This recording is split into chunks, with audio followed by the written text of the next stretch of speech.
And welcome into another Playbook. It has certainly been an interesting month. It was an interesting road trip in a great way, Coach.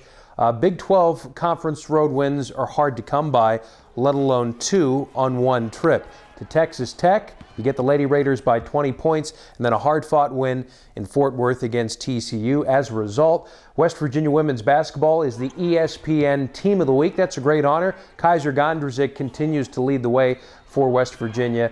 She had a big game on Wednesday evening against the Lady Raiders, and then, Mike, she drops a career-high 30 points against the Frogs. Big 12 Player of the Week. It's going pretty well right now. Yeah, absolutely. I thought the team played extremely well. I mean, you know, it's tough on the road right now with COVID and that going on. You can't go out to restaurants. You just got to stay in the hotel and that type of stuff. And then you go play and there's not much of a crowd. So it's tough to stay focused. And you're on the road there 5 days, and that's a long time being on the road at this time. But our girls stayed focused. They did a great job. Very proud of them.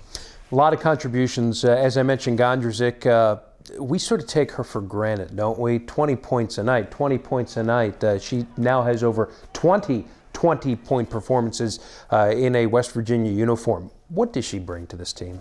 Well, you know what? She brings a winning attitude. But she also, a lot of nights, is leading us in assists. It's just not scoring. And, you know, she does a great job on the floor communicating to the other players, and she sets up a lot of the other players. And, you know, I think her, Madison, and KK work extremely well together, and they read each other and that type of stuff. And then you throw Kari and Esmeri and Blessing in there.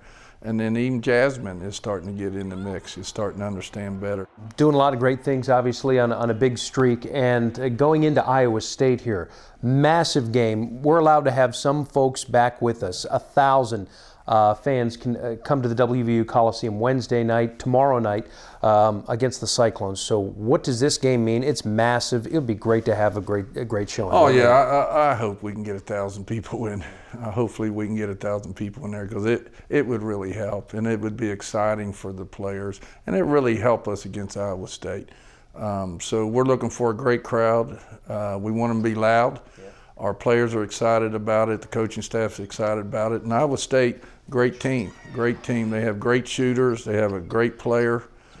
And Ashley Jones. And sure. Ashley Jones, and then their 5 player shoots the threes and that. So it's going to be one of them games that, you know, we're going to try to defend, but they're going to spread you. But we're going to have to score also. Yeah, the Cyclones beat Baylor earlier in the year, and this past weekend they played Baylor seemingly to a single possession until the very end. So it's a battle for second place tomorrow at the Coliseum. MSN radio coverage begins 15 minutes prior to blastoff at the WVU Coliseum for West Virginia and Iowa State. That's our WVU Women's Basketball Playbook, all presented by U.S. Cellular.